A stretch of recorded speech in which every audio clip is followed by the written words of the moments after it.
है कि हम उस समय काम कर रहे हैं जब समाज अपने आप एक एस्पिरेशनल सोसाइटी है। हमारा और भी एक भाग्य है कि हम उस समय हैं जब हिंदुस्तान युवा देश है। हम दुनिया में सबसे ज्यादा जन आबादी वाला तो देश बने ही हैं, लेकिन सबसे बड़ी आबादी उसमें भी सबसे युवा ये पहली बार हुआ है।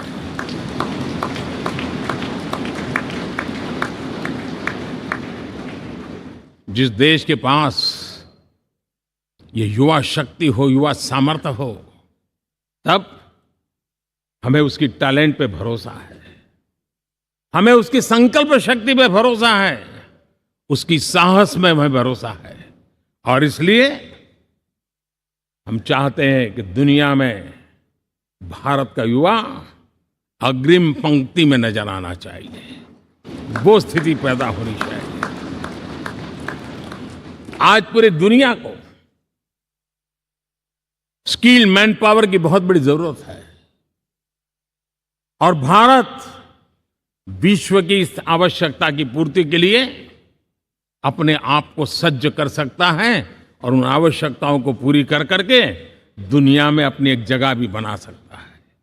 और इसलिए विश्व में उनकी आवश्यकता के लिए किस प्रकार के मैन पावर की जरूरत है, किस प्रकार के उनको ह्यूमन रिसोर्स की जरूरत है, उस स्किल मैपिंग का काम भी चल रहा है और उस स्किल मैपिंग के अनुसार भारत के अंदर स्किल डेवलपमेंट की तरफ हम बल दे रहे हैं। और जितना ज्यादा हम स्किल डेवलपमेंट पर बल देंगे, भारत के नौजवानों का सामर्थ्य विश्व में अपना डंका बजाने में कोई कमी नहीं रखेगा।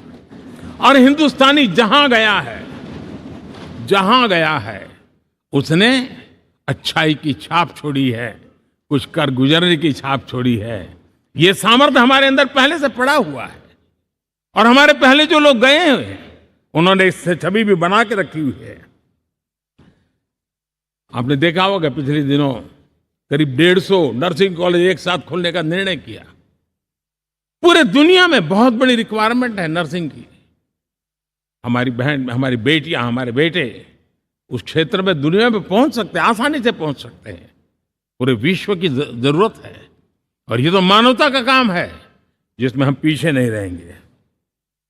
आज मेडिकल कॉलेजेस का इतना व्यापक रूप से निर्माण, देश की आवश्यकता तो पूरी करनी ही करनी है, दुनिया की आवश्यकताओं में भी योगदान दे सकते हैं।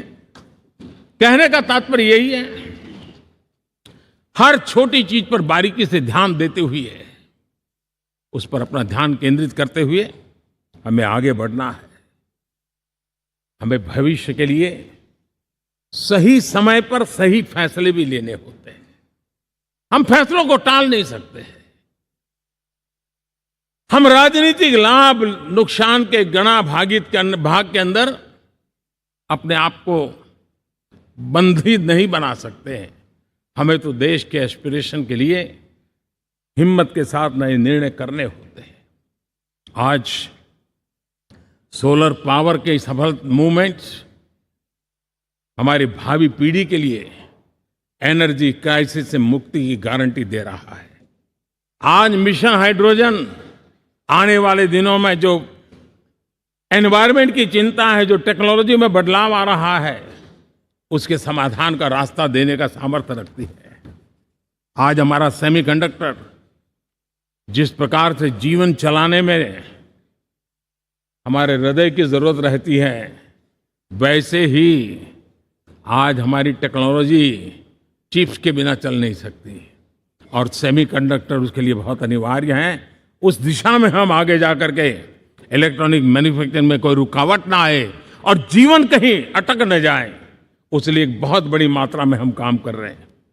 जल जीवन मिशन, हर जिले में 75 अमृत सरोवर, हमारी भावी पीढ़ी को, हमारे बच्चों को उनको कभी पानी के बिना तरसना न पड़े, इसकी चिंता हम आज कर रहे हैं। विश्व के बाजार में हमारा हर व्यापार कारोबार पहुंचे, कॉम्पिटिटिव ताकत के साथ खड़ा रहे, लॉजिस्टिक सिस्टम को और अधिक कम खर्च वाला बनाना, एफिशिएंट बनाना, उस दिशा में हम बहुत नीतियां लेकर के चल रहे हैं। आज समय की मांग है कि भारत का एक ऐसा भारत का हम निर्माण करें। नॉलेज, इनोवेशन, ये समय की मांग है और दुनिया में हमें अग्रिम पंक्ति में जाने का ये रास्ता भी है। और इसलिए पिछले हमने समय नेशनल एजुकेशन पॉलिसी के साथ साथ टेक्नोलॉजी के बढ़ावे के लिए हमने रिसर्च और इनोवेशन का एक कानून भी पारित किया है, ताकि हमारे देश के नौजवानों को इस इनोवेशन के और चंद्रयान 3 की सफलता के बाद देश के नौजवानों के मन में विज्ञान की तरफ आकर्षण बढ़ रहा है। हमें मौका गंवाना नहीं है। हमारी युवा पीढ़ी को हमने रिसर्च और इनोवेशन के लिए पूरे अवसर देने हैं और इस इकोसिस्टम को बनाने के लिए हमने एक उज्जवल भविष्य के निर्माण की नींव रखी है। आदरणीय बंधुगण, सामाजिक न्याय ये हमारी पहली शर्त है।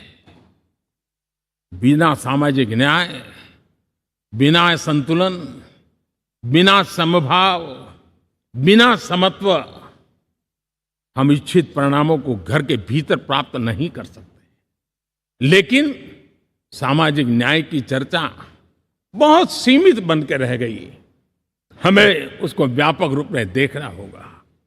हम किसी गरीब को कोई सुविधा दें, किसी समाज में दबे कुचले व्यक्ति को कोई सुविधा दें, वो तो सामाजिक न्याय की एक प्रक्रिया है। लेकिन उसके घर तक पक्की सड़क बन जाए ना, वो भी सामाजिक न्याय के लिए उसको मजबूती देती है। उसके घर के नजदीक में बच्चों के लिए अगर स्कूल खुल जाए तो वो भी उसको सामाजिक न्याय की मजबूती देती है। उसको बिना खर्च अगर आरोग्य में समय की जरूरत पड़े वो मिले, तब जाकर के सामाजिक न्याय की मजबूती मिलती है।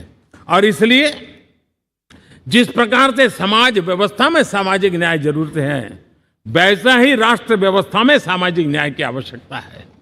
अब देश का कोई हिस्सा पीछे रह जाए, अविकसित रह जाए, ये भी सामाजिक न्याय के खिलाफ है।